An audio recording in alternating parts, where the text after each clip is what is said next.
wuxuu ahaa shir ballaaran oo looga hadlayay mashaariicaha tayaynta hay'adaha dawladda Puntland kaasoo ay ka soo qayb galeen agaasimayaasha hay'adahoodu ay ka faa'iidaysteen waxaana maalgeliyay Bangiga Aduunka si markaasi loo soo saaro hay'ado dhinacyo walba ka dhisan oo bulshada siinaya adeeg hufan.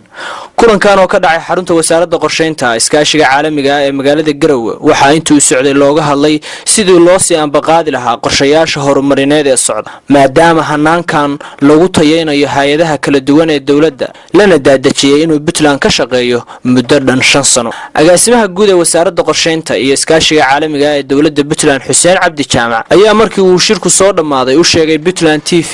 in shirkan uu yahay mid bilaha oo looga hadlayo mashaariicaha tayaynta iyo dardargelinta hay'adaha dawladda. shirkan maanta ka qabsoomay wasaaradda qorshaynta iyo xiriirka caalamiga ah wuxuu ku saabsan yahay shir bilaha oo aanu isugu nimaano mashruuca tayada shaqaalaha hay'adaha dawladda ee capacity injection oo maalgeliyo Bangiga Aduunka ayaa bishiiba waxa isu yimaada agaasimayaasha guud ee wasaaradaha mashruuca iska faaiidaysta oo ay ka mid tahay wasaaradda qorshaynta iyo maaliyadda shaqada iyo shaqaalaha beeraha kalluumaysiga ee hay'adda shaqaalaha rayidka ah bangiga wasaaradda xanaanada xoolaha iyo jaamacadda BSU waxaana looga wada hadlaa in mashruuca bishii hore iyo wixii qabsoomay iyo bishaan wixii la rabo in la qabto ayaa laga wada hadlaa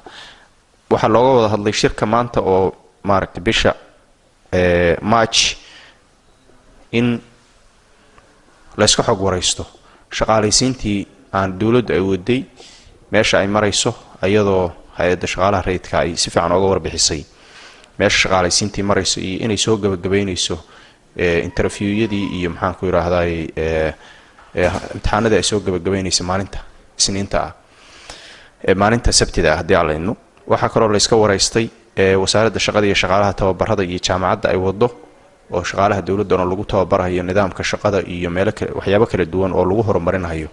nidaamka shaqada ee wasaaradda waxa kale oo looga wada hadlay shaqada ay wado wasaaradda maali qorshaynta oo ah maaragtay arrimaha statistics-ka xeerka statistics-ka oo la sameeyay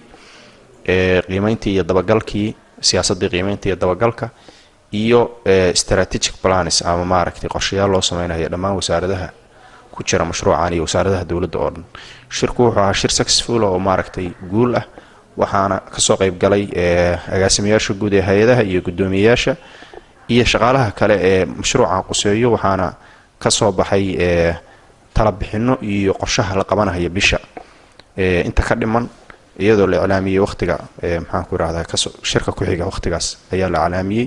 shir muhiim ayuu ahaa mashruucan mashruuc waxa weeye muhiim